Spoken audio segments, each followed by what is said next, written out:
Mungkin kurang lebih nih Pak. Dicek. Ini daerah Desa Panggerangan. Iya, Kecamatan Panggerangan, Kabupaten Lebak, Provinsi Banten. Oh, Provinsi Banten. Alhamdulillah ini progresnya baru 1 bulan kurang nih, udah hampir 40% lah. 40% ini ya. Sebentar lagi udah mulai pengatapan ya, udah pengatapan. Nah ini kita berada di tengah-tengah sekolah ya. Ini rencananya ke depan jadi lapangan upacara. Oh, di bagian yang sekarang Ya, saya ini berdiri ini tempat lapangan upacara nih. Iya, ini itu lokasi masjid. Nah ini kantor. Terus itu asrama putra sama kelas putra. Gitu. Nah itu blok asrama sama kelas putri itu. Paling pojoknya dipisah ya. Rumah Ustadz.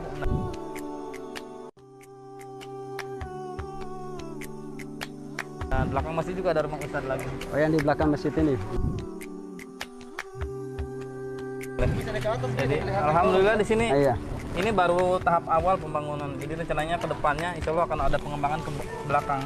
Masih ada lahan yang bisa dibangun. Yang lumayan cukup luas lah.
Assalamualaikum warahmatullahi wabarakatuh. Halo, selamat siang para sahabat. Wah, Masya Allah nih. Kalau saya lihat ini macam-macam ya, kayaknya ada yang sedang di jalan, ada yang sedang di rumah. Mudah-mudahan para sahabat semua dilindungi dalam lindungan Allah ya. Semoga kita semua dalam keadaan sehat walafiat. Coba aku mau tes lagi nih salamnya, karena di sini banyak banget. Jadi aku mau coba, silakan teman-teman boleh dinyalakan audionya. Kita serempak menjawab salam ya. Mudah-mudahan semuanya mendapatkan kemudahan dan juga rahmat dari Allah Subhanahu wa taala. Assalamualaikum warahmatullahi wabarakatuh. Waalaikumsalam warahmatullahi wabarakatuh. Alhamdulillahirabbil alamin. Terima kasih teman-teman. Wah, semangat semua nih menjawab salam ya. Boleh silakan dimatikan lagi audionya. Nah teman-teman, perkenalkan bersama saya Ella Syadia. Insya Allah di kajian hari ini kita akan sama-sama menggali lagi ilmu. Tentunya kita juga saling belajar, saling mengkaji diri untuk menjadi pribadi yang lebih baik lagi.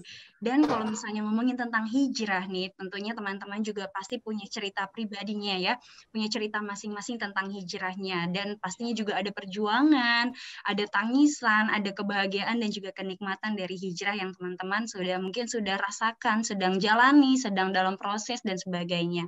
Nah, kali ini kita akan membahas tentang alasan taubat dan hijrah. Tentunya bersama seorang selebriti yang sudah tak asing lagi ya. Kayaknya teman-teman juga sering melihat nih seorang yang sangat luar biasa. Beliau juga adalah seorang entertainer yang terkenal ya di Indonesia, karena aku tuh dari kecil kayak udah melihat seseorang yang luar biasa. Lucu iya, bertalenta iya, keluarganya kayak semuanya kenal gitu. Siapa sih yang gak kenal dengan Mas Arie Untung? Halo, assalamualaikum Mas Arie. Waalaikumsalam warahmatullahi wabarakatuh. Waduh, Mbak Ella, kesannya saya udah tua banget ya. Karena saya dari kecil ya mengagumi Mas Arie Untung ya. Apalagi saya tipe yang suka komedi-komedian. Jadi wah ketika ngelihat Mas Arie udah benar-benar kayaknya multi talenta banget nih. Bisa Jadi aja, DJ Mbak. bisa, presenter juga bisa. Nah, teman-teman alhamdulillah sekarang sudah bergabung nih Mas Arie bersama kita. Dan pastinya kita juga akan berbicara tentang alasan taubat dan hijrah. Kalau teman-teman sudah follow, ada yang mungkin di sini pengikut setianya, followersnya Mas Arie, pasti ngelihat ya bahwa Instagramnya Mas Arie. Oke, nah pastinya teman-teman juga melihat nih, wah Masya Allah ya, kita lihat perubahannya Mas Arie dari sekian tahun yang lalu, sudah mulai terlihat perubahan-perubahan apa yang beliau bagikan di halaman sosial medianya gitu. Nah Mas, di sini kan kita insya Allah akan berbicara tentang alasan taubat dan hijrah. Kalau misalnya dari Mas Arie sendiri, aku mau tahu nih, bagaimana sih Mas Arie memaknai tentang taubat dan hijrah itu sendiri? Silahkan Mas Arie. Ya, terima kasih Mbak Ella. Bismillahirrahmanirrahim. Assalamualaikum warahmatullahi wabarakatuh semua teman-teman. Waalaikumsalam warahmatullahi Suara saya jelas didengar nih? Jelas Mas, insya Allah. Jelas ya? Oke, sebelum dilanjutkan kayaknya biar lebih semangat saya mau pasang dulu satu video biar atmosfernya berasa gitu ya. Oke, kalau gitu lihat dulu video berikut ini.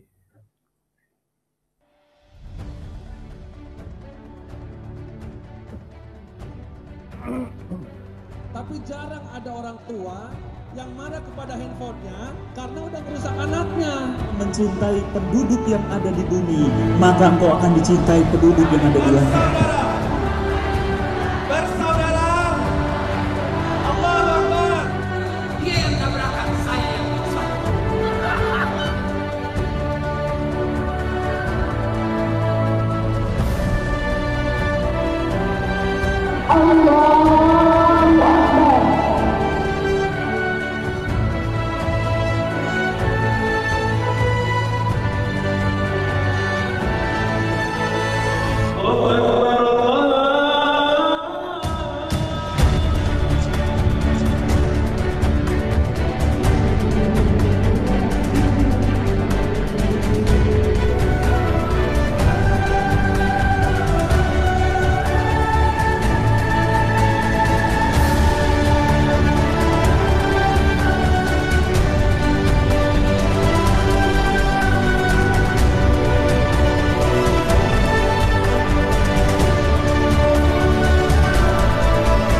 Karena pertama kali orang mendapatkan kenikmatan dalam hijrah, Allah tidak akan berikan dunia.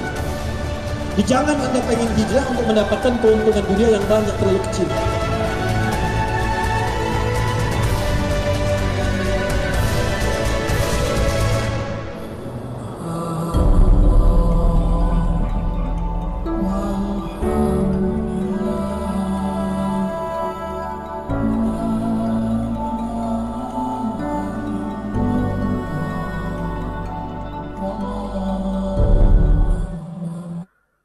Ya, sedikit penggambaran, mungkin banyak yang kangen dengan Hijrah Fest yang mungkin qadarullah di tahun 2020 kemarin kita juga mungkin harus dilaksanakan secara online ya. Bicara mengenai hijrah sendiri, kalau menurut saya Mbak Ella bahwa hijrah sendiri dalam arti sebenarnya itu kan perjalanan. Itu ya Rasulullah SAW juga dia berhijrah gitu. Beliau berhijrah dari Mekah ke Madinah saat itu ya. Jadi dari kata hijrah itu sendiri namanya perjalanan. Jadi kalau orang bilang saya udah hijrah itu berarti sebenarnya sih kurang tepat ya kalau menurut saya. Kalau dibilang perjalanan, hijrah adalah sebuah journey gitu ya. Jadi my journey, my adventure gitu ya. Ibaratnya kita ini masih dalam perjalanan, sampainya kapan? Sampainya itu kalau sudah jelas depan mata kita itu jannah. Nah itu baru selesai. Jadi nggak mungkin orang bilang udah hijrah, berarti udah selesai gitu proses perjalanan itu. Sedangkan kita hidup ini adalah lifetime proses gitu, selama hidup ini gitu. Jadi ibaratnya nggak ada finish hijrah. Sama aja mungkin dalam menikah itu kan ta'aruf ya. Orang bilang ta'aruf itu ketika sebelum menikah, ta'aruf selama nikah juga ta'aruf. Karena setiap kita lihat sesuatu atau juga mungkin lihat kajian, lihat tayangan apa, atau ketemu dengan orang, pasti mindset kita akan berubah. Perubahan itu adanya setiap detik. Jadi ujian dari hijrah tersebut itu seumur hidup kalau menurut saya. Jadi ibaratnya kita ini dalam perjalanan gitu. Semuanya kita dalam perjalanan. Nah, karena kita juga masih dalam proses hijrah, lagi jalan, kita juga nggak punya hak untuk judgement sama orang lain, karena kita juga belum sampai. Tapi kita bisa merasakan nikmatnya gitu. Jadi ibaratnya pada saat kita merasakan nikmat dari nikmat iman, pada saat berhijrah, kadang-kadang segala kenikmatan kita pasti ingin mengajak orang banyak, itu adalah narulih manusia. Jadi ibaratnya gini, kalau kita lagi makan makanan yang enak, kadang kita foto, kita taruh Instagram misalnya kan, kita share nih enak banget nih makanan gitu, tanpa kita minta dia promote gitu. Atau juga kita lagi ke tempat yang indah gitu ya, yang nikmat, yang indah gitu, kita share di sosial media biar pada kesini dong, lihat nih tempat bagus banget nih di mana, di Raja Ampat apa segala macam ya. Karena naluri manusia itu kalau menemukan sesuatu yang nikmat dan indah itu pengen di-share ke orang lain. Jadi menurut saya kalau pandangan hijrah tersebut itu, ini adalah perjalanan dari semua manusia sebenarnya dalam proses hijrah. Karena hijrah ini bergerak, jadi perjalanan itu harus ke arah yang lebih baik. Kalau kita diem aja nggak bergerak, maka kita akan mengecilkan segala fungsi atau juga value kita gitu. Contoh begini, kita dulu waktu komunikasi zaman dulu itu pakainya burung merpati misalnya. Zaman beranjak kemudian kita surat menyurat. Bergerak lagi kita kemudian ada pager ibaratnya. Telekomunikasi bergerak lagi ada telepon. Sampai sekarang telepon pun bisa internet. Jadi telekomunikasi aja berhijrah gitu. Berproses terus ke arah lebih baik gitu. Benda itu benda gitu ya. Segala hal yang bergerak ke arah lebih baik itu akan value-nya lebih. Contoh misalnya emas itu di dalam bumi itu nggak akan jadi mahal kalau tidak bergerak ke atas bumi untuk dimanfaatkan. Kayu jati di hutan akan tetap jadi pohon biasa sampai akhirnya kemudian dimanfaatkan manusia, dibawa bergerak ke kota misalnya. Kalau singa nggak keluar dari goanya gitu, kurus tuh singa. Gitu. Anak panah itu kalau nggak ditembakin itu nggak bukan anak panah gitu, anak tidur. Jadi mobil aja kalau nggak bergerak itu cuma parkir. Jadi kalau kita nggak bergerak ke arah yang lebih baik, gitu, nggak bergerak maju, ya ibaratnya ya kita, ya value-nya cuma segitu aja gitu. Air kalau nggak bergerak jadi keruh pasti. Tapi kalau airnya bergerak itu layak untuk wudhu, berarti suci. Menurut saya kalau kita dalam hidup ini selalu bergerak dan usahakan insya Allah bergeraknya ke arah yang lebih baik. Jadi menurut saya hijrah itu adalah sebuah proses dan sama-sama saling mendoakan, mudah-mudahan prosesnya itu kita di jalan yang mengarah ke arah yang lebih baik. Paling begitu, Mbak. Amin. Nah, dari tadi kan memang Mas Ari selalu bilang bahwa ada kenikmatan. Nah, aku mau tahu dong kenikmatan apa sih yang Mas Ari rasakan sendiri? Kenikmatan ini gimana ya? Ibaratnya sampai kalau nggak salah ada hadis atau mungkin bisa diartikan atau bagaimana dalam biar teman-teman nih terbayang maksud dari kenikmatan yang disampaikan oleh Mas Ari. Itu kalau nggak salah ada satu ayat atau hadis yang mengatakan kalau sampai orang-orang kafir mengetahui bagaimana nikmat iman yang dirasakan kaum muslimin, mereka akan belah dada kaum muslimin untuk mencari di mana nikmat itu. Jadi Masya Allah. Menurut saya nikmat ini nggak bisa cuma diceritakan, tapi harus di-experience gitu. Jadi memang nikmat ini harus dirasakan harus dialamin sendiri gitu, harus di-experience. Iya, betul. Karena nikmat tersebut, nikmat iman ini beda-beda sih, memang tergantung dari orang masing-masing. Jadi ibaratnya gini, pada saat kita kembali ke jalan Allah, dipastikan pada saat itu pasti proses itu berat ya mungkin, atau cobaannya beda-beda gitu, dan kebanyakan orang udah mundur duluan di tengah jalan gitu kadang-kadang. Tapi pada saat sudah menemukan bagaimana nikmatnya gitu ya, itu tentunya juga yang di luar dari perasaan itu pun nggak tahu mungkin ya. Dulunya saya nih sebenarnya tukang nyinyirin orang ngaji sebenarnya. Dulu saya tuh kalau orang ngaji tuh saya nyinyirin, saya bilang wah berlebihan nih ibadahnya nih gitu. Saya tuh bagian haters orang ngaji, dan makanya kemudian saya tuh punya teman diskusi, yang teman debat gitu ya.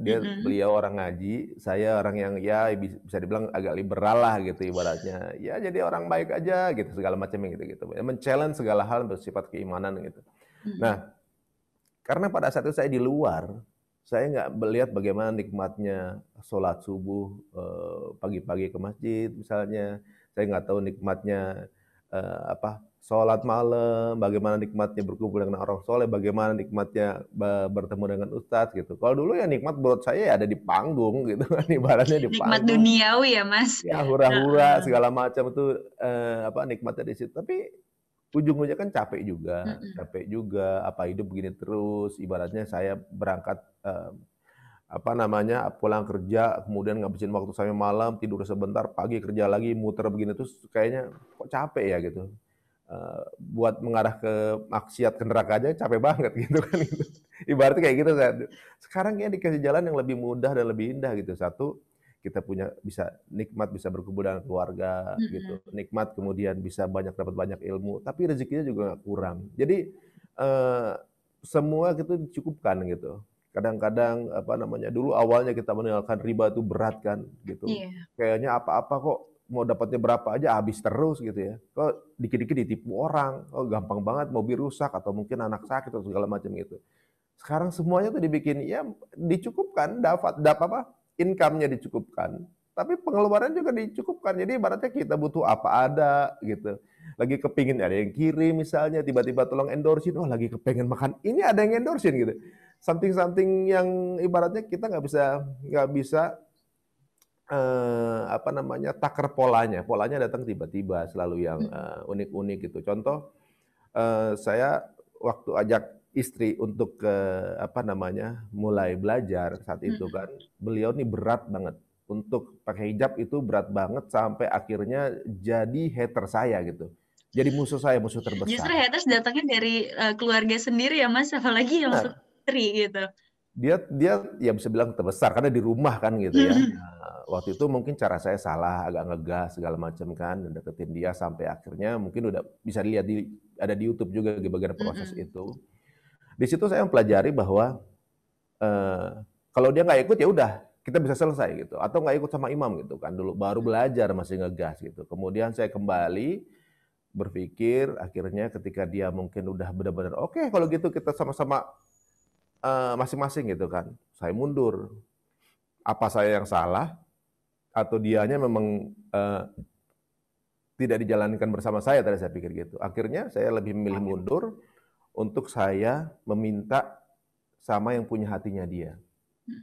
Saya minta sama Allah untuk bagaimana caranya saya juga kepingin punya istri solehah. Akhirnya intinya adalah apakah saya sudah cukup soleh punya istri solehah. Saya sendiri belum pantas sekali mungkin saat itu. Jadi mungkin saya mantaskan diri dulu untuk bisa mengajak istri ke jalan Allah. Ujung-ujungnya saya baru sadar bahwa saya butuh waktu sampai 40 tahun kemudian saya baru sadar. Sedangkan saya mau membuat dia instan dalam waktu berapa bulan ngikutin saya itu. Kan ini prosesnya nggak mudah.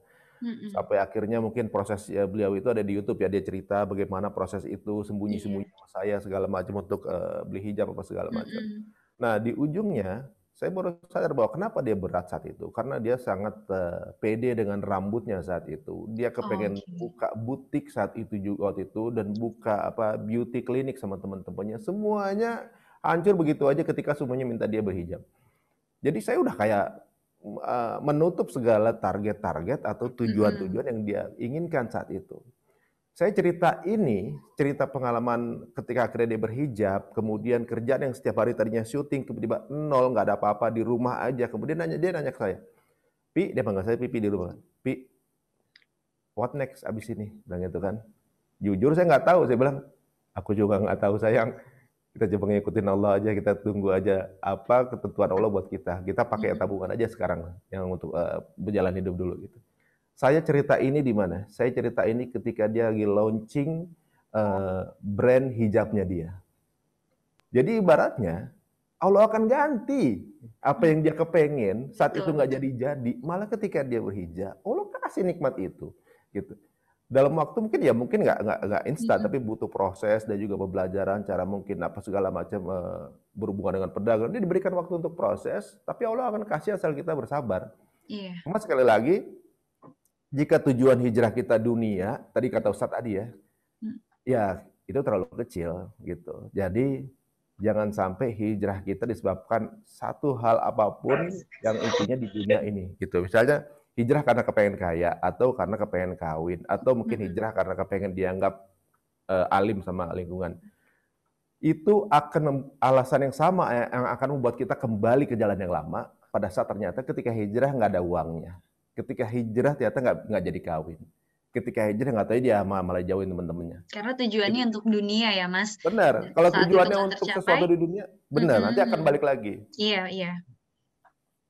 Oke, nah berarti kalau misalnya mendengar dari kisahnya Mas Ari ini luar biasa, justru malah tantangannya adalah dari istrinya sendiri.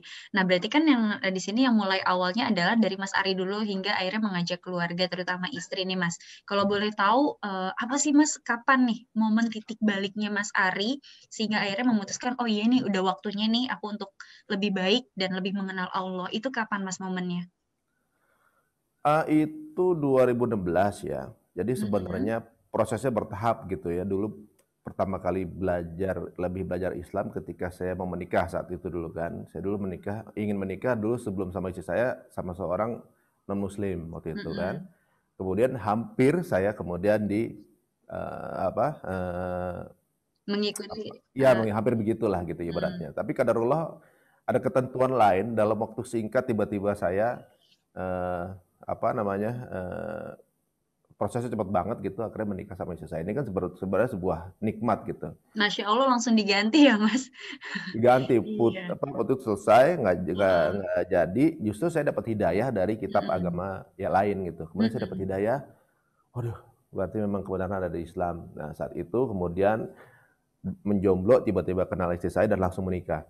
Nah kemudian perjalanan itu pun nggak tiba-tiba kemudian berislam kemudian selesai, ternyata tantangannya makin banyak. Nah kemudian 2016 saya ngerasa ada beberapa cobaan dalam bisnis yang tentunya juga membuat saya ngerasa bahwa ini momennya lucu banget sih, ibaratnya dulu ada 2 jenis pekerjaan di perusahaan saya gitu ya, ada 2 pekerjaan yang akadnya berbeda. Yang satu mungkin nggak terlalu halal gitu, nggak clear halalnya, tapi dapat marginnya tebal gitu. Yang satu akadnya syariah tapi tipis banget gitu. Iya. Jadi kemudian kita diskusikan mau ambil yang mana. Saya ambil yang tebal walaupun nggak pure halal gitu.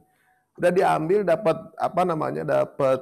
pembayaran segala macam, ternyata di sana ada ditipu uangnya, kemudian dibawa kabur, kemudian aset ada yang hilang, apa segala macam. Yang intinya bisa dinikmati tipis juga, sama seperti kalau saya ambil yang syariah. Jadi ibaratnya rezeki kita udah ditentuin sama Allah, tinggal kita mengambil yang halal apa yang enggak gitu aja. Saya ngerasa bahwa udah berkali-kali kejadian sama kita gitu. Kalau dapat gede pasti hilangnya juga gede gitu. Waduh, kayaknya banyak hal. Mulai belajar saat itu pelan-pelan. Nah itulah prosesnya. Kemudian istri mengikuti 2018. Oke, berarti setelah menikah pun belum langsung kayak ini ya Mas, menentukan untuk hijrah ataupun Mbak Venitanya langsung berhijab setelah menikah gitu. Tapi ada prosesnya lagi ya Mas setelah menikah pun gitu ya.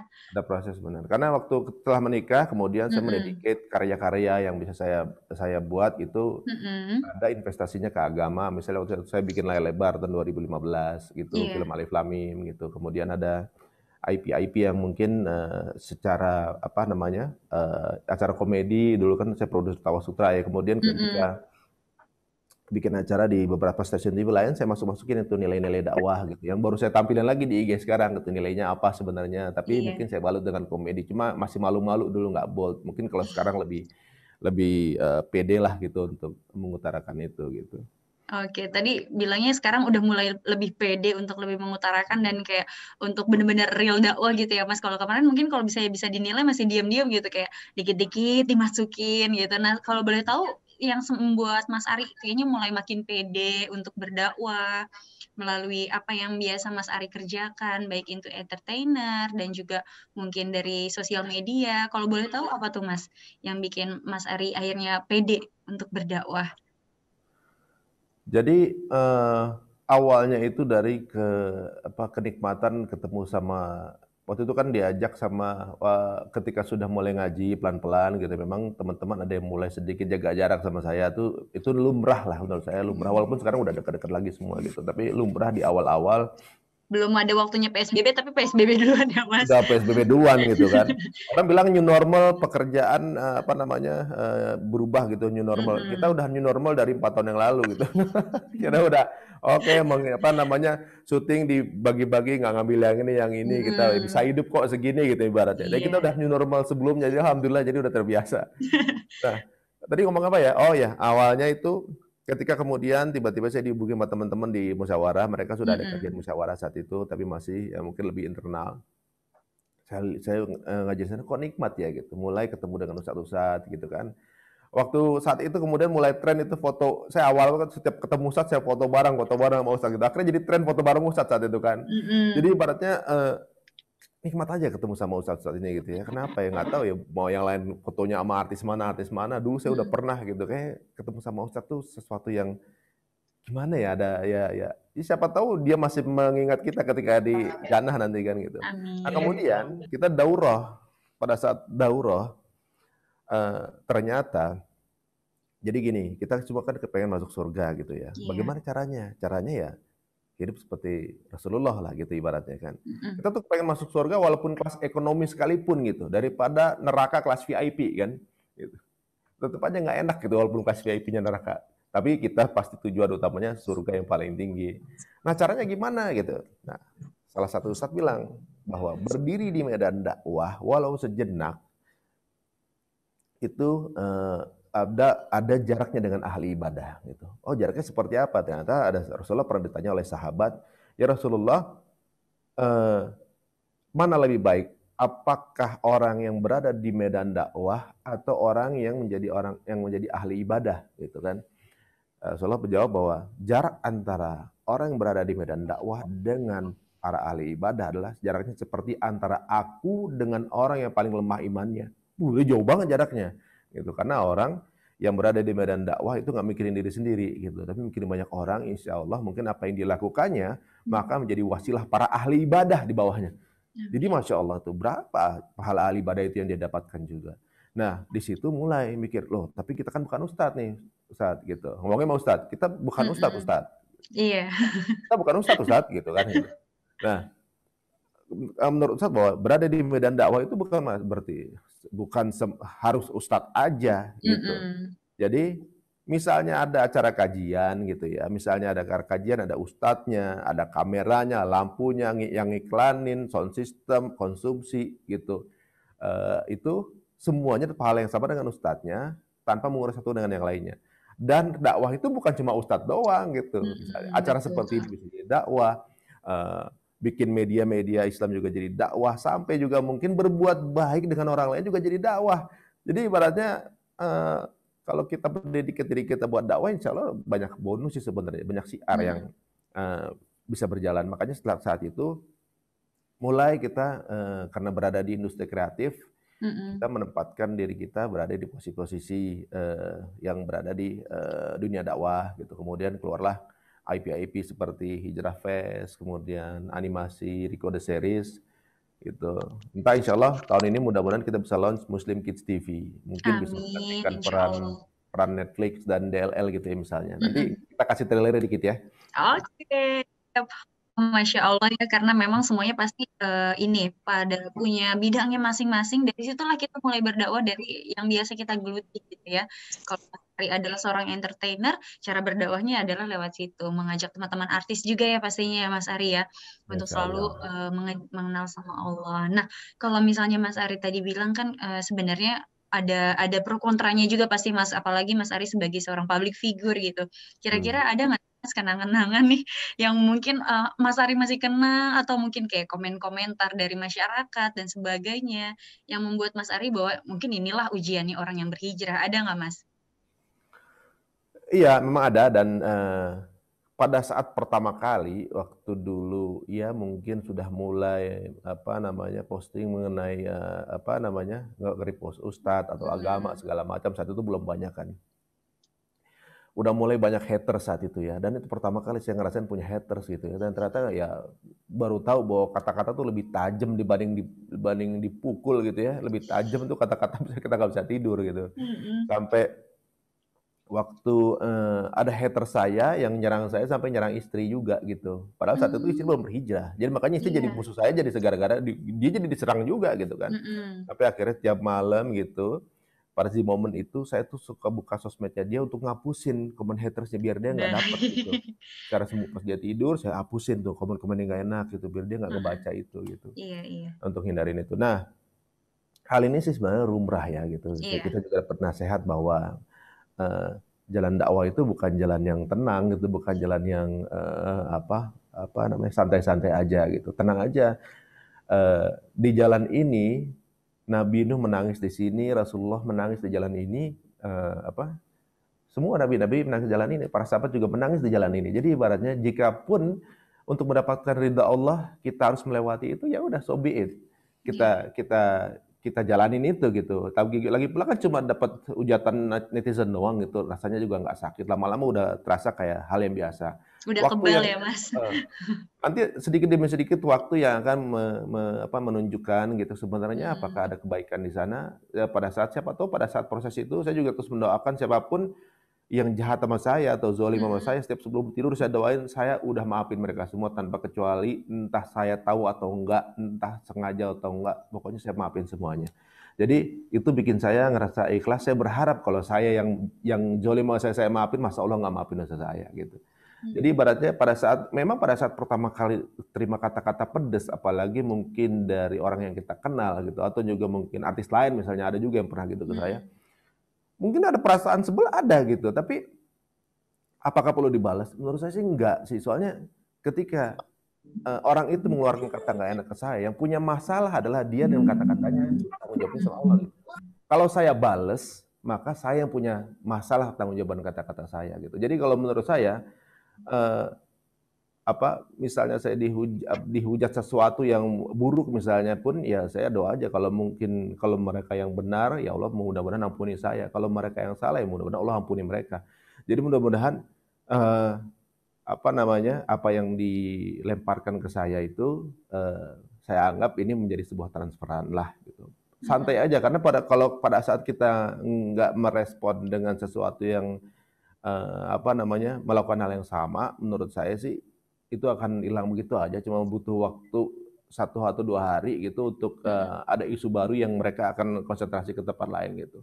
Tapi ada juga memang yang kalau saya buka Twitter, follower saya semuanya tuh nggak ada follower lain, nggak ngepost, emang tujuannya ngintip saya mau untuk di posting yang nggak enak. Tapi saya alhamdulillah ternyata ada banyak pasukan untuk ngirimin saya pahala gitu. Alhamdulillah ya. Nah kalau misalnya kita ngomong berarti kan pastinya hijrah yang tadi di awal tadi sudah bilang bahwa hijrah itu adalah berjalan menjadi lebih baik gitu, adalah proses perjalanan yang untuk menuju lebih baik. Dan kan ada beberapa pasti banyak juga perubahan dari Mas Ari. Nah kira-kira ada nggak Mas pertanyaan misalnya dari para anak-anaknya Mas Ari, terutama mungkin yang pertama ya si Gavin pasti kan udah mungkin lebih mengerti, ada yang berubah nih mungkin dari pipinya atau dari mamanya kayak gitu. Ada nggak Mas pertanyaan-pertanyaan dari anak yang mungkin Mas Ari bisa ingat dan menjadi pelajaran juga nih mungkin bagi orang tua yang baru mulai berhijrah kayak gitu. Sebenarnya apa yang terlihat di yang sudah keluar di sosial media misalnya, itu sudah berada di rumah lebih lama baru kemudian keluar di sosial media. Pasti anak-anak sudah tahu lebih dulu habit di keluarga kita, polanya seperti apa, dan mereka sadar gitu. Mereka udah gede-gede juga dan mereka tahu pada saat mungkin bapaknya lagi banyak yang nyerang, mungkin mereka juga tahu, dan mereka mungkin ada banyak pertanyaan dari teman-temannya segala macam. Tapi memang kita juga sudah kondisikan juga anak-anak. Jadi bagaimana ibunya anak-anak mengingatkan ke anak-anak, bapaknya tuh lagi ngerjain apa, bapaknya tuh berjuang apa gitu, ibunya ngerjain apa, dan kalian juga nanti akan melakukan hal yang sama di dunia kalian dengan talent-talent yang kalian bisa gitu. Jadi orang yang paling keren, orang yang paling hebat, tapi tentunya juga dengan misi dan juga fokus tujuan yang jelas gitu dalam berkeluarga gitu. Jadi ibaratnya kondisi ini pun ya walaupun butuh penyesuaian ya, beda ya, misalnya beda dulunya gimana orang tuanya, kemudian habitnya beda, tuh berjalannya pun bertahap gitu. Dan seperti kita tahu bahwa konsep parenting terbaik itu ada di agama Islam ya. Soalnya apa? Menurut saya ketika amal jariah terpanjang adalah doa anak yang soleh gitu. Ini kan konsep parenting yang dahsyat. Jadi anak kita disolehin satu gitu. Walaupun saya masih proses untuk bisa bikin anak seperti itu. Tapi ini kan konsep parenting satu. 2, orang bilang bahwa peran ayah itu sangat luar biasa dalam Islam. Sebenarnya peran ayah dan ibu menurut saya. Karena seorang Nabi Ismail itu nggak pernah ketemu ayahnya satu kali pun. Sekalinya ketemu ayahnya datang ngajak untuk disembelih. Kenal, nggak pernah ketemu, datang minta disembelih, dan anaknya nurut gitu. Bagaimana bisa tahu? Nggak ada handphone, nggak ada telepon, nggak ada telegram. Taunya dari mana? Taunya adalah bagaimana ibunya menceritakan bagaimana perjuangan dari ayahnya dan siapakah ayahnya itu. Jadi marwah ayahnya itu yang angkat adalah ibunya juga.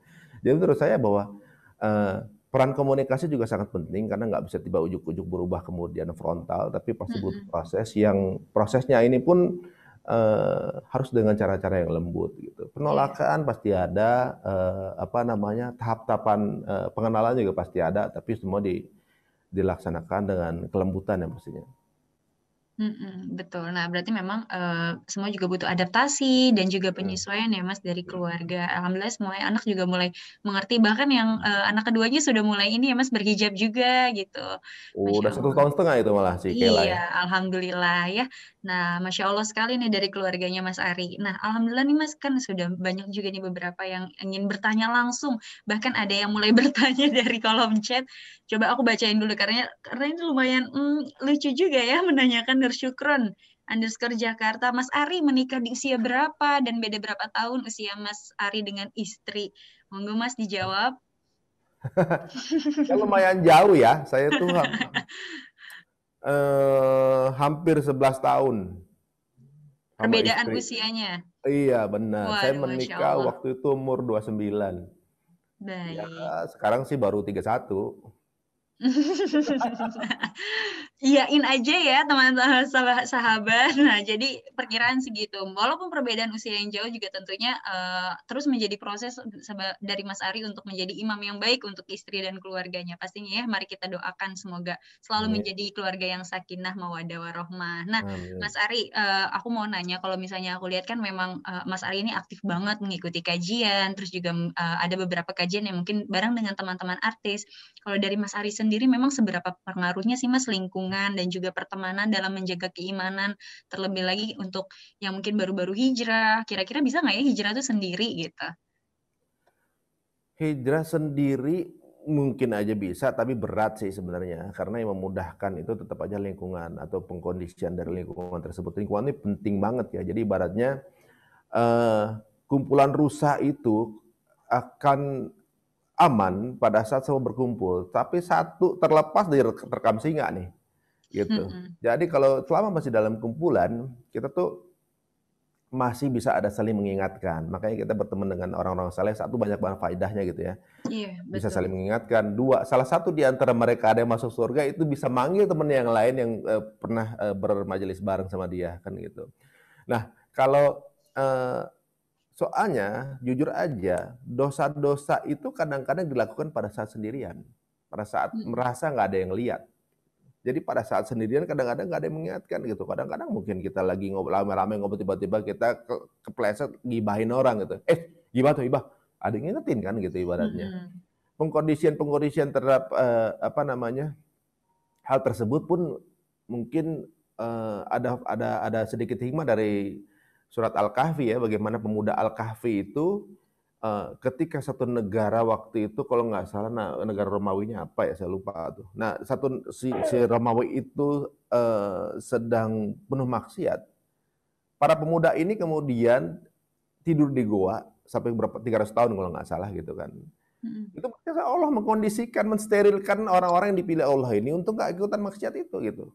Jadi memang ada pengkondisian khusus gitu orang-orang ini. Kemudian kayak Rasulullah SAW waktu beliau waktu sebelum dapat wahyu kan, beliau ini merasa Mekah ini udah penuh maksiat, kemudian beliau mengasingkan diri ke Gua Hira. Jadi pengkondisian itu sebenarnya ya sudah dicontohkan juga dalam agama kita sih. Bisa aja saya salah ya, mungkin itu penalaran yang saya ngelihat hikmah-hikmah. Kadang-kadang suka tertarik gitu ngelihat bagaimana seluk-beluk dari soal Al-Kahfi aja banyak keunikan menurut saya. Karena surat ini ada di tengahnya Al-Quran. Surat ini dibaca setiap minggu, setiap hari Jumat. Ngapain ya gitu. Dan kalau kita lihat hikmahnya bahwa anak-anak muda ini kemudian menjadi anak-anak muda yang merubah peradaban saat itu. Nah, berarti sebenarnya Allah ngasih pesan ke kita para anak-anak muda, berarti kalian ini yang punya peran untuk merubah peradaban. Akan seperti apa peradaban itu? Ya kalian ini gitu. Sampai akhirnya di goa tersebut ketika Al-Kahfi berkumpul, ada satu anjing yang ikut sama mereka. Itu satu-satunya binatang yang masuk surga gitu. Bayangin, ibaratnya di dunia ini anjing itu binatangnya itu liurnya najis gitu ya. Tapi walaupun dibilang najis, anjing itu masuk surga. Gara-gara apa? Berkumpul sama orang soleh. Anjing aja masuk surga, nggak baca syahadat mungkin masuk surga. Masa kita berkumpul sama orang soleh nggak bisa masuk surga? Jadi banyak hal sih sebenarnya. Apalagi di tengah dari Al-Kahfi yang merupakan ayat tengahnya Quran, kata di tengah Quran tulisannya dengan kelembutan. Berarti intinya Qurannya lembut.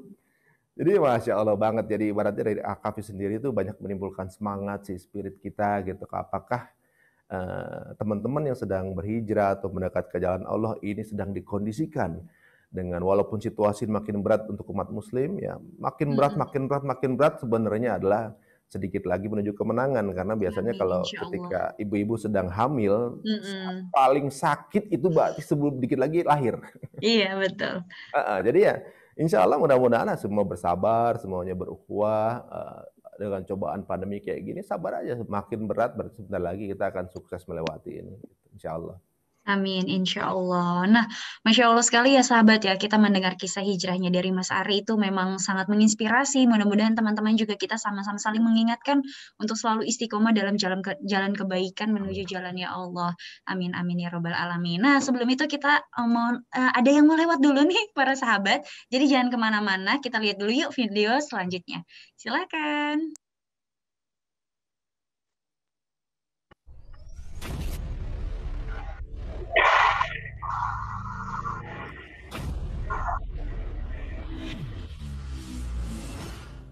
Baik Bang Juping, alhamdulillah nih kita sudah berada di lokasi Sekolah Tahfiz Quran Generasi Madani Banten. Ya. Ini lokasinya di Desa Panggarangan, Kecamatan Ini Panggarangan. daerah Desa Panggarangan. Iya, Kecamatan Panggarangan, Kabupaten Lebak, Provinsi Banten. Oh, Provinsi Banten. Alhamdulillah ini progresnya baru 1 bulan kurang nih, udah hampir 40% lah. 40% ini ya. Sebentar lagi udah mulai pengatapan ya. Nah ini kita berada di tengah-tengah sekolah ya. Ini rencananya ke depan jadi lapangan upacara. Oh, di bagian yang sekarang ya, ini berdiri ini tempat lapangan upacara nih. Iya, itu lokasi masjid. Nah, ini kantor. Terus itu asrama putra sama kelas putra. Nah itu blok asrama sama kelas putri itu. Paling pojoknya dipisah ya. Rumah Ustadz.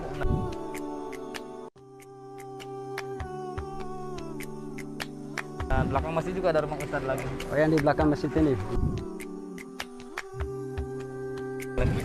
Jadi alhamdulillah di sini. Iya. Ini baru tahap awal pembangunan. Jadi rencananya ke depannya insya Allah akan ada pengembangan ke belakang. Masih ada lahan yang bisa dibangun. Yang lumayan cukup luas lah. Mantap.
Nah, Masya Allah, sahabat tadi kita sama-sama telah melihat ya bahwa yang tadi di video itu adalah sebuah pembangunan dari Sekolah Tahfiz Quran di Desa Mekarjaya, Kampung Nagajaya, Desa Panggarangan, Kecamatan Panggarangan, Kabupaten Lebak, Provinsi Banten. Jadi di sini saya juga ingin mengajak nih teman-teman para sahabat yang hadir pada siang hari ini untuk kita sama-sama berwakaf sedekah jariah sebesar 100.000 untuk program Semangat Bantu Penghafal Al-Quran. Tentunya kita juga ingin ya pahala yang terus mengalir hingga nanti kita meninggal pahalanya terus mengalir dan juga menerangi alam kubur kita. Jadi teman-teman, ayo kita ambil kesempatan emas ini, jangan sampai kelewatan. Dan tentunya pasti teman-teman selalu ingat ya dengan hadis yang berbunyi, jika seorang meninggal dunia, maka terputuslah amalannya kecuali 3 perkara, yaitu sedekah jariyah, ilmu yang dimanfaatkan, atau doa anak yang soleh. Nah, jadi teman-teman, mudah-mudahan ini juga sebagai langkah hijrah kita untuk saling bantu dan saling peduli sesama muslim.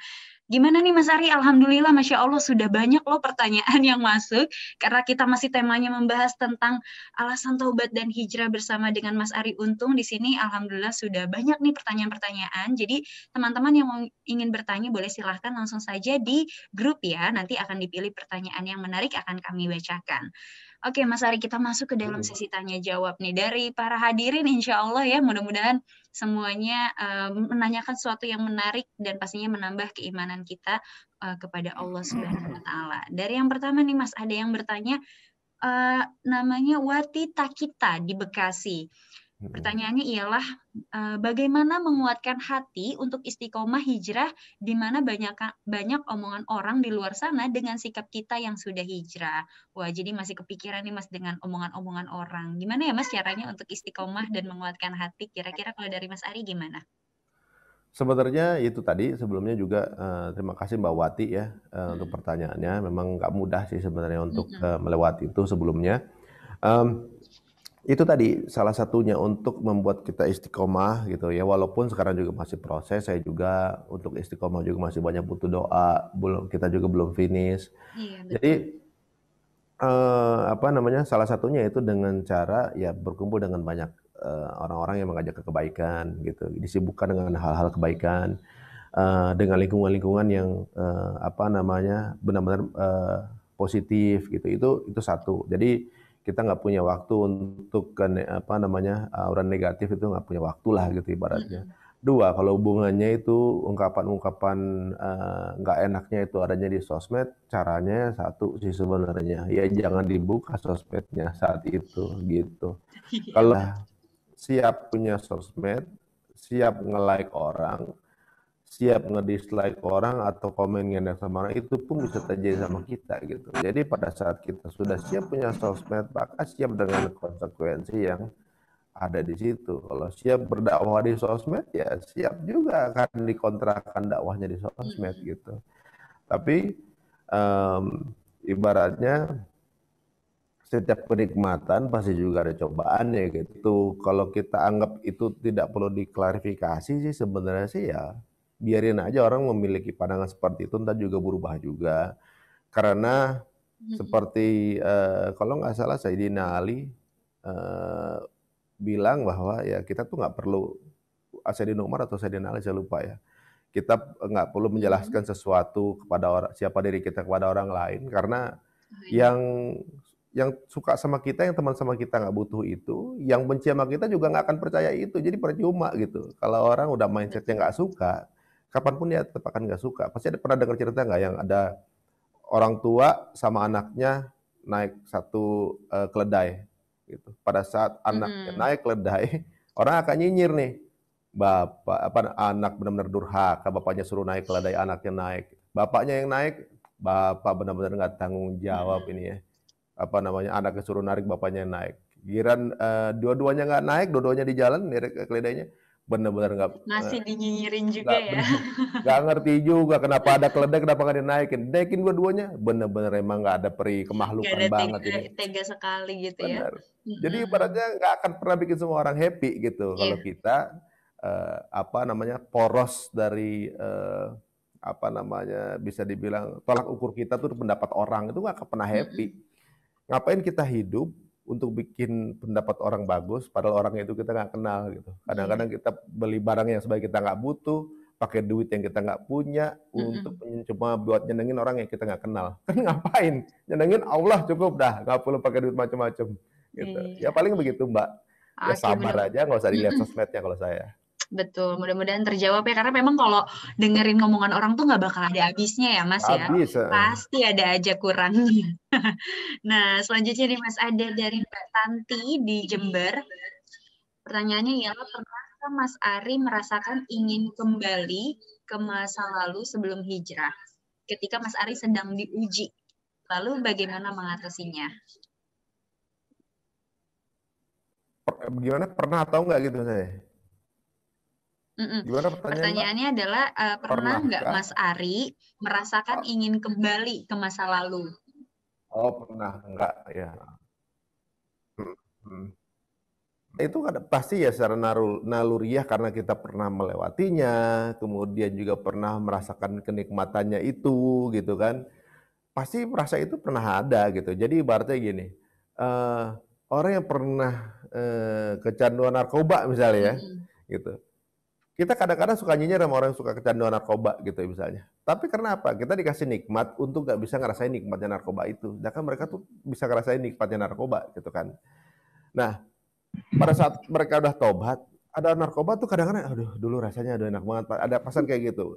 Jujur aja saya juga pernah kayak gitu juga gitu kan, ibaratnya apa namanya, zaman-zaman, waduh pokoknya zaman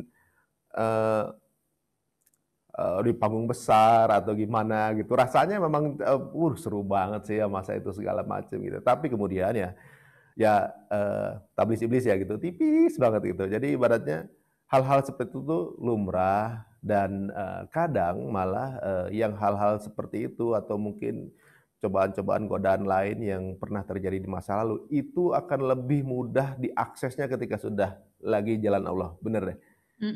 Misalnya gini, orang ketika dulu zamannya suka narkoba misalnya, kemudian dapat narkobanya sulit gitu, karena dia lagi kepengen banget. Kemudian dia hijrah atau kemudian udah mulai ngaji segala macam, akan banyak itu lebih mudah untuk dapetin narkoba. Itu menurut saya gitu. Ada hal-hal di masa lalu saya yang mungkin ya keburukan buat saya gitu. Itu aksesnya lebih mudah dibanding sekarang. Tawaran karena itu. Mungkin di situ dalam ujiannya pekerjaan ya, pun Mas. begitu. Nah, dulu misalnya dalam pekerjaan yang begitu-begitu tuh dulu di pekerjaan proyek itu misalnya, yang gitu kayaknya kita perlu persaingan banyak perusahaan. Sekarang udah begini ditawar-tawarin kita. Jadi menurut saya disinilah mungkin Allah menguji ya gitu.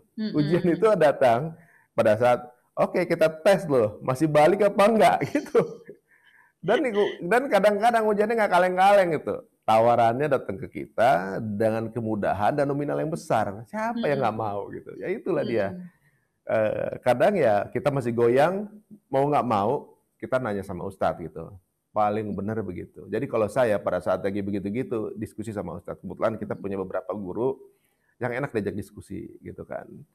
Ya Ustadz, ini ada tawaran gede banget nih, aduh kepengen sih Ustadz, tapi akadnya begini gimana Ustadz? Jangan diambil. Nggak bisa diambil Ustadz, nggak bisa. Beli sedikit nggak bisa. Udah. Kalau Allah bilang nggak boleh, udah selesai jadi. Iya, betul. Nah, itu dia memang mungkin dari situlah cobaannya. Dari yang mungkin saat kita belum berhijrah, merasa kayaknya sulit untuk mendapatnya, pas kita berhijrah justru malah digampangin. Itulah mungkin pancingannya ya. Kira-kira betul, balik atau enggak. Nah, tadi kan menyinggung-nyinggung soal masalah narkoba nih, Mas. Ini menarik banget, ada pertanyaan dari saudara kita. Namanya dari Mas Agung Dermawan di Jakarta. Assalamualaikum, saya ingin berhijrah. Saya pernah terjun di dunia narkoba. Bagaimana awal saya memulai untuk berhijrah? Kira-kira bagaimana tuh Mas? Kira ada Mas siapa namanya? Mas Agung Dermawan. Mas Agung Darmawan.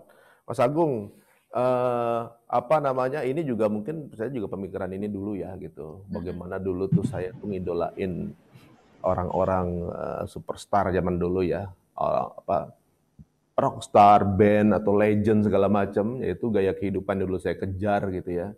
Dan segala kenikmatan yang ada di sana gitu misalnya. Sekarang saya lihat mereka meninggal semua gitu. Ada yang tua, meninggal, Alzheimer, apa namanya? Ya kemudian sakit tua lah gitu, ada sakit yang berat misalnya gitu. Ya kalau pada saat dinikmat saat itu memang nikmat misalnya, apapun itu ya kenikmatannya. Nikmatnya akan saat itu gitu. Tapi nanti itu semua akan lewat juga kok, berlalu juga gitu. Jadi ibaratnya akan selesai juga gitu. Tapi kemudian saya juga mikir juga terus ngapain saya harus hijrahnya ke Islam misalnya gitu. Terus misalnya kayak kok Islam gitu pilihannya.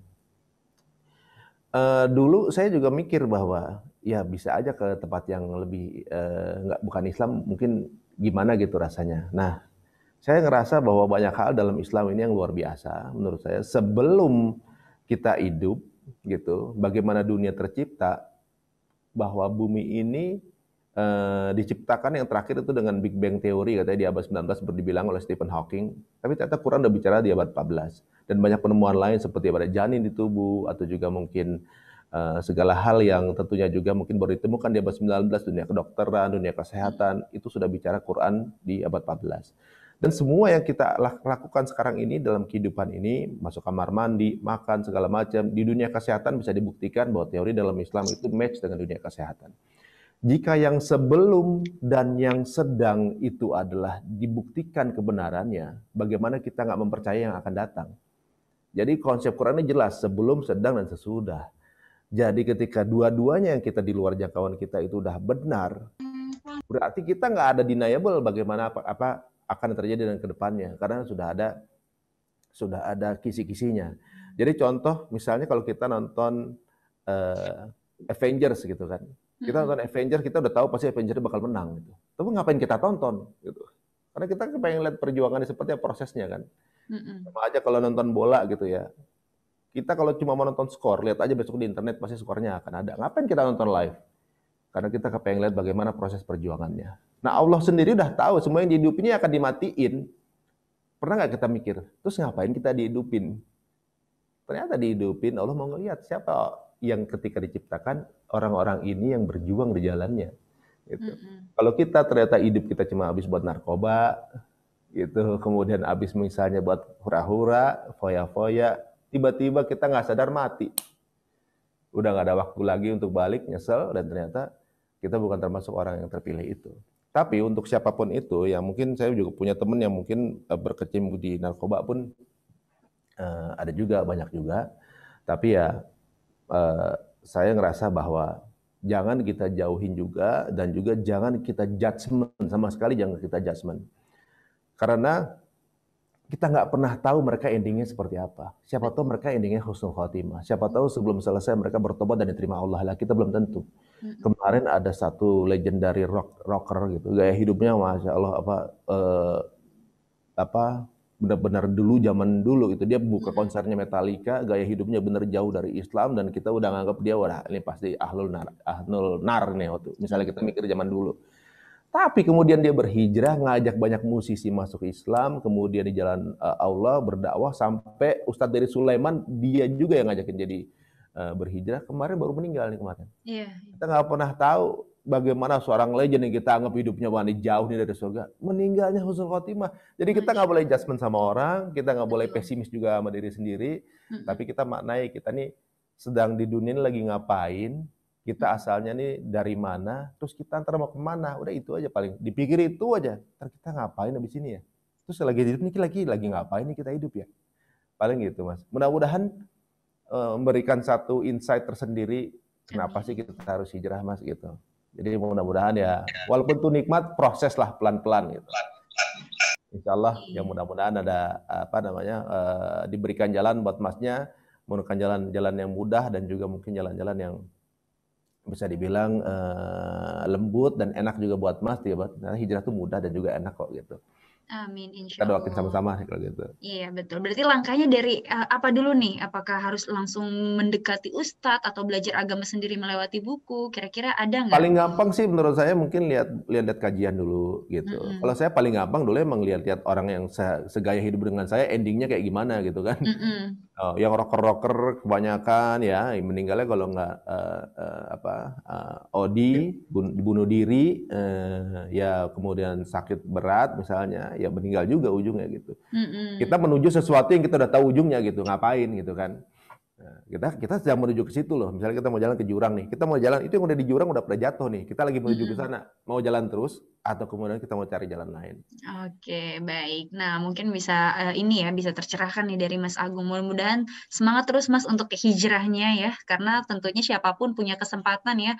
Kita juga tidak bisa menentukan bagaimana nanti akhirnya hidup manusia. Karena siapa tahu diam-diam dia sudah bertobat dulu nih Mas daripada kita. Jadi kita nggak bisa judgmental, betul. Nah, selanjutnya ada pertanyaan juga nih Mas, masalah ngomongin hijrah, tandanya kan berarti kita sudah mulai berjalan lebih baik. Ada yang bertanya tentang dari Mbak Fitri nih Mas, di daerah adalah Sulsel. Bagaimana caranya menghijrahkan hati atau pikiran dari masa lalu, Mas? Katanya, karena kadang masih mengingat seseorang di masa lalu kita. Waduh, Gimana? berat ya. Atau mungkin Mas Ari punya pengalaman setelah, aduh menikah belum bisa hijrah dari yang sebelumnya gitu, kayak dalam tanda kutip belum bisa move on mungkin ya. Gimana Ya, tuh, Mas? gimana ya cara ceritanya? Maksudnya pasti karena saya sebenarnya bukan psikolog ya, jadi mungkin cara penyelesaian. Tapi kalau mau secara saya mungkin dari pengalaman, kalau saya gimana paling begitu ya.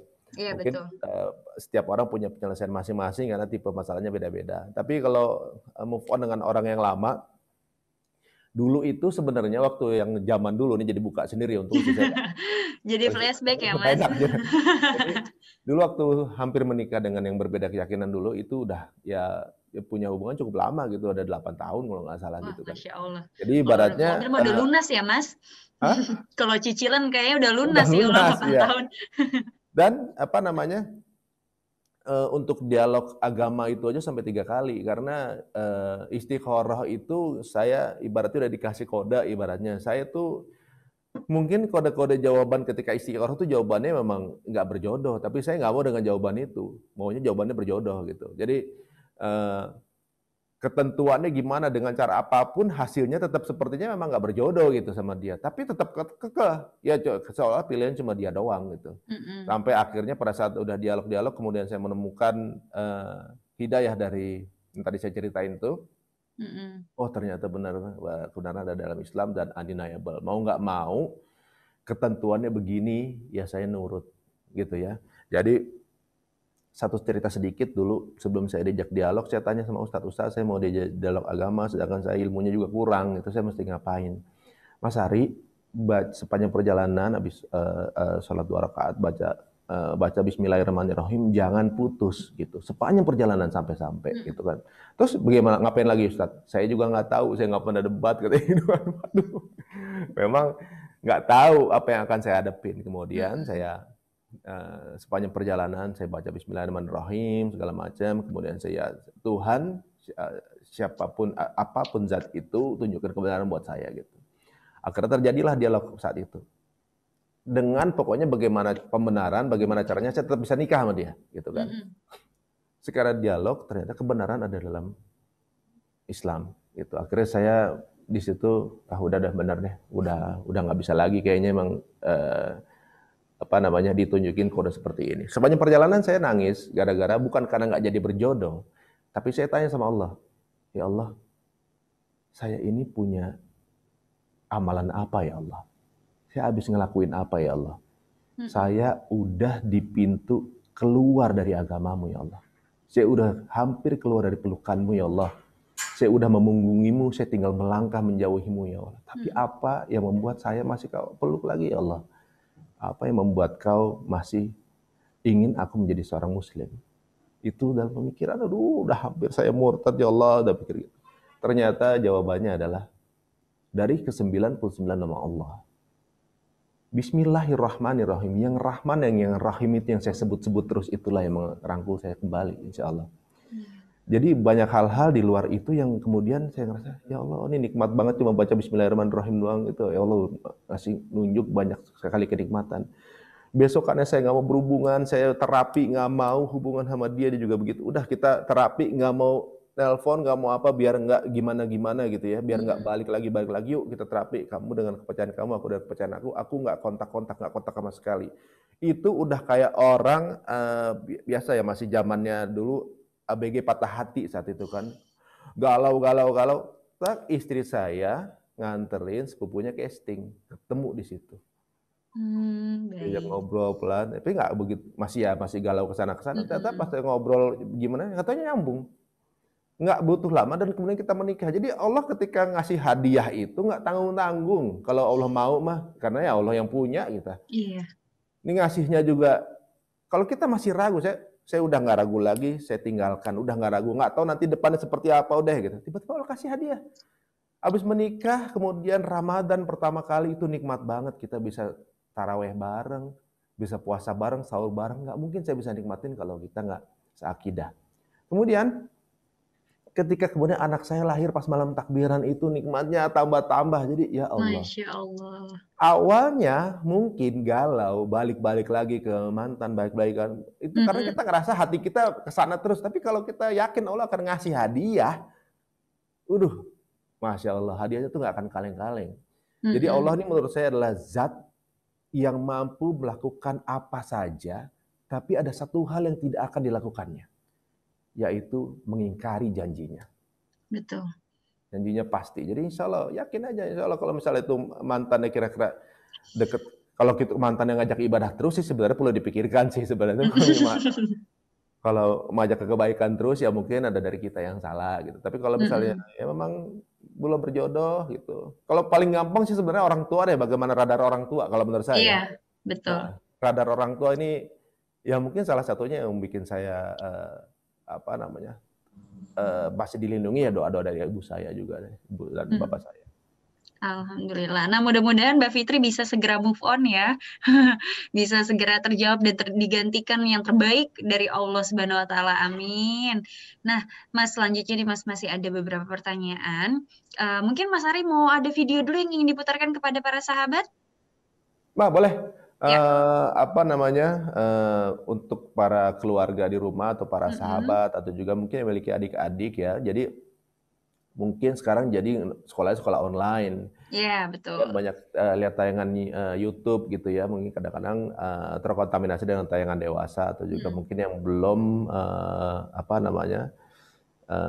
belum pada waktunya untuk disaksikan gitu. Atau juga mungkin mau ngajarin putra-putri atau adik-adiknya sirah Rasulullah. Nah, kita sedang mendevelop satu IP seperti Netflix yang mungkin sudah bisa di-download walaupun kita masih dalam proses mengindonesiakan kontennya karena join dengan mualaf dari Kanada. Jadi namanya adalah Muslim Kids TV yang insya Allah dalam waktu dekat akan berubah menjadi Muslim Kids TV Indonesia. Ini sedikit contoh tayangan sirah Rasulullah. The pearls of Islam with purity and iman left their footprints for our ummati, were faithful and trustworthy. Prophets of Allah sowed the seeds of our deen. From the first one to the last followed every simple deed. Messengers of peace with greetings of salam. Fortunate were we with the blessings from above. They came as our guides, the beacons of our light. Allah's prophets with the greetings of salam. Allah's prophets with the greetings of salam. They climbed trees and ran to the tops of the mountains, but there was no itu sedikit sampel ya, to escape mungkin the rain. Jadi kita ada beberapa kisah Nabi, kisah sahabat Nabi, kemudian ada belajar bahasa Arab, belajar ngaji, kemudian ada animasi-animasi Muslim yang lainnya seperti Upin Ipin, Agent Ali, Rico the Series, dan kita kumpulkan IP-IP positif dari negara-negara Muslim di insya Allah seluruh dunia, dan ini juga penetrasinya kepada seluruh dunia, dan insya Allah versi Indonesia akan coming soon. Tapi untuk teman-teman yang ada di sini kalau mau download duluan juga boleh karena sudah bisa di-download, dan juga bisa ada paket-paket dari provider handphone yang mungkin teman-teman langganan gitu. Mudah-mudahan bisa menjadi hujah kita nanti, para kreatornya ketika ditanya sama Allah di dunia media udah ngapain aja gitu ya, ibaratnya ya siapa tahu dengan men-share informasi ini ya makin banyak adik-adik kita yang tahu bagaimana perjuangan Rasulullah SAW, perjuangan nabinya. Mungkin banyak orang tua yang belum punya waktu untuk menceritakan, tapi dengan mudah dengan menyaksikan tayangan tersebut langsung bangga dan juga akan tumbuh menjadi orang-orang yang bangga menjadi seorang Muslim. Amin, amin ya Rabbal Alamin. Nah, teman-teman dan para sahabat boleh silahkan ya, udah bisa di-download loh katanya Muslim Kids TV. Jadi mudah-mudahan para pejuang kita juga nih ya, anak cucu kita nanti ke depannya, saudara-saudara kita semuanya bisa selalu mencintai Nabi dan Rasulnya. Nah, terakhir nih Mas, masih ada pertanyaan dari Mbak Dini di Bali yang bertanya tentang gimana nih Mas Ari masa-masa transisi saat setelah hijrah, apakah masih terasa perbedaan penghasilan dari Mas Ari dari yang sebelum hijrah dan setelah hijrah, dan bagaimana sih Mas menyikapinya? Silahkan Mas Ari. Jadi sebelum ini pertanyaan dari Mbak Vivi ya, Mbak Dini yang ada di balik. Makasih pertanyaannya. Itu sekarang kita mungkin definisikan dulu rezeki dulu ya. Menurut pandangan setiap orang beda-beda ya. Kebanyakan rezeki itu orang menganggap adalah rezeki itu hanya kepada pendapatan atau juga income yang berbentuk uang misalnya kan. Tapi banyak hal juga yang kita lupa bahwa kita dikasih kesehatan juga rezeki, dikasih keimanan juga rezeki itu. Berkumpul sama orang sekolah juga rezeki, dikasih ilmu dan juga dikasih akses ke ilmu itu pendidikan itu juga rezeki, dikasih apa namanya selain juga mungkin pendapatan uang itu juga bukan rezeki juga, dan segala kemudahan juga rezeki juga. Jadi ibaratnya gini, waktu misalnya dapat gulungan income yang begitu besar gitu, kita nggak tahu bahwa mungkin ada juga di antara para konglomerat yang mungkin sekarang dapat triliunan atau miliaran gitu ya, uangnya masuk ke dalam, tapi dia sendiri dapat penyakit berat gitu. Ada salah satu miliarder dari Italia itu kemarin mampu membeli apa saja, kemudian dia meninggal karena COVID. Jadi hikmahnya adalah dia mampu membeli uang itu beli apa saja, tapi nggak mau beli udara dan nyawa yang Allah berikan. Banyak juga mungkin yang sekarang dapat banyak sekali setoran masuk miliaran triliunan dalam waktu harian, tapi tiba-tiba dapat penyakit berat, atau juga mungkin kehilangan keluarganya. Jadi ibaratnya Allah tukar gitu. Tapi apakah kita mau dengan pertukaran seperti itu? Kalau menurut saya, rezeki itu adalah segala kenikmatan yang diberikan sama Allah, kayak semacam kalau dulu waktu pendapatan besar gitu, tiba-tiba ditipu juga, mobil rusak, anak sakit gitu, dan kita kayak resah terus, saingan pekerjaan melulu, kayaknya sial terus, kayaknya nggak tenang hidup, berlomba terus sama yang lain apa segala macam gitu. Dapat uangnya dapat, tapi uang masuknya dapat, keluarnya juga banyak juga, dan hidup juga nggak tenang. Kita masih main riba misalnya, ada cicilan ini, cicilan itu, ada bunganya walaupun sedikit juga masih ada, pasti ada resahnya, ada sialnya, nggak barokahnya.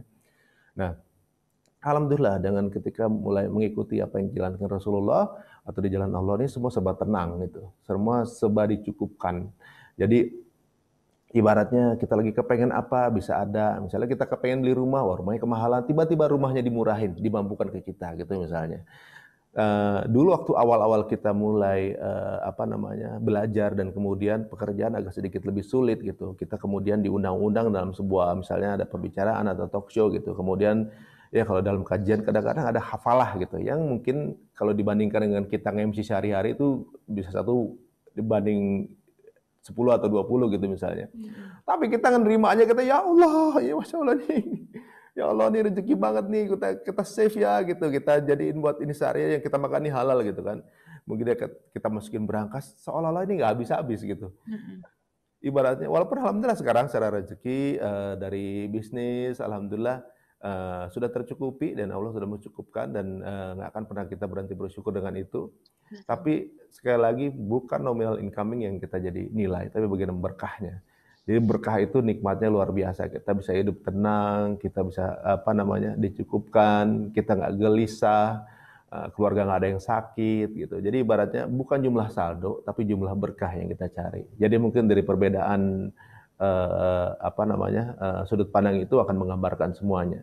Tapi kalau streaming dari apa yang secara financial itu memang harus dengan perhitungan, bisnis harus dengan perhitungan, harus punya ilmunya,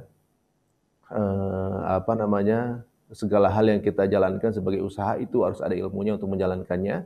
Jadi alhamdulillah proses adaptasi itu mungkin hanya sekitar 2 tahun, dan ekonomi kita udah kembali seperti zaman sebelum hijrah, alhamdulillah.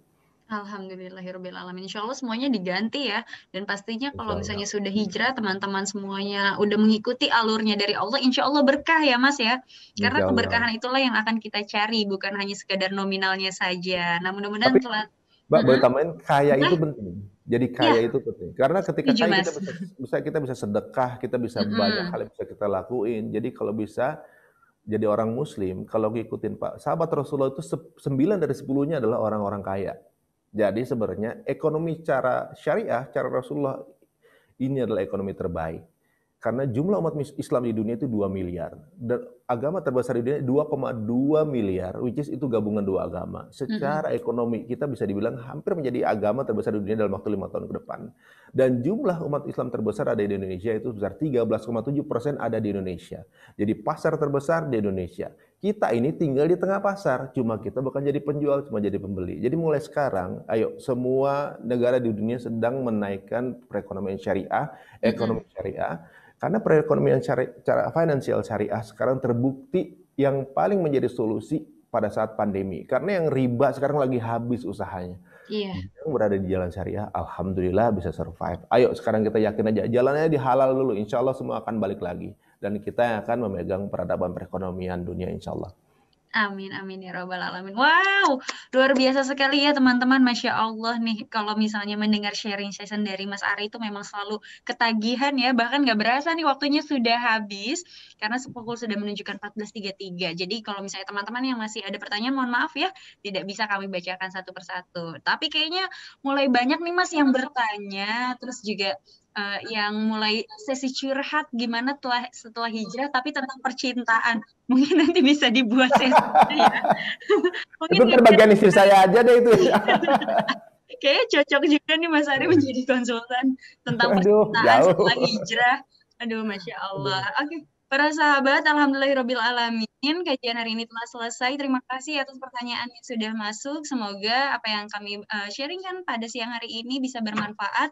Teman-teman bisa saling semangat dan menambah istiqomah lagi dalam keimanan. Nah, sebelum kita tutup, pastinya aku juga ingin mengajak teman-teman untuk yuk kita ikutan komunitas Semangat Infak Club. Kira-kira udah pada follow belum nih Instagramnya? Nah, kalau belum tahu, jadi Semangat Infak Club itu adalah komunitas yang bisa membantu mengingatkan kita semua agar semangat untuk berinfak. Pasti kita juga saling mengingatkan dalam kebaikan. Nah, jadi kalau misalnya teman-teman ikutan komunitas ini, banyak sekali benefit yang teman-teman bisa dapatkan. Salah satunya adalah seperti ini, kajian gratis dan juga nanti akan banyak seminar-seminar dan juga kelas gratis.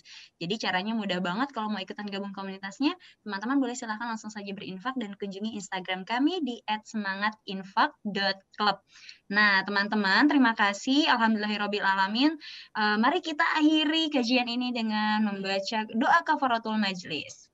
Subhanakallahumma wa bihamdika asyhadu alla ilaha illa anta astaghfiruka wa atubu ilaik. Alhamdulillahirabbil alamin.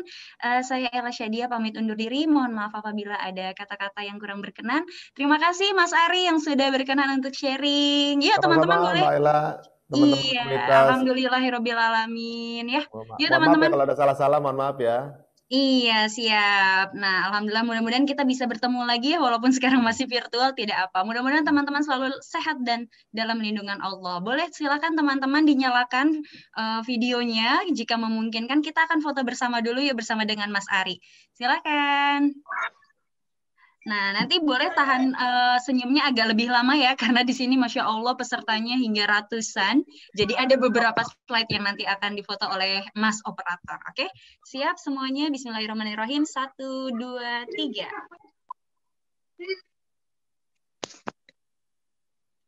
Oke, siap. Alhamdulillahirrahmanirrahim. Sudah Kakak Operator? Sudah ya, jangan banyak-banyak katanya ya. Alhamdulillahirrahmanirrahim. Terima kasih sahabat dan juga Mas Ari. Sampai jumpa di kajian berikutnya. Wassalamualaikum warahmatullahi wabarakatuh. Waalaikumsalam warahmatullahi wabarakatuh. Waalaikumsalam warahmatullahi wabarakatuh. Ketemu semuanya ya. Assalamualaikum. Ketemu semuanya. Waalaikumsalam. Waalaikumsalam warahmatullahi wabarakatuh. Terima kasih Mas Ari. Jazakallah. Jazakallah kasih Ron. Terima kasih Mas Ari Untung, luar biasa. Terima kasih Mas Ari Untung. Terima kasih juga Mbak Ella. Terima kasih Mas Ari.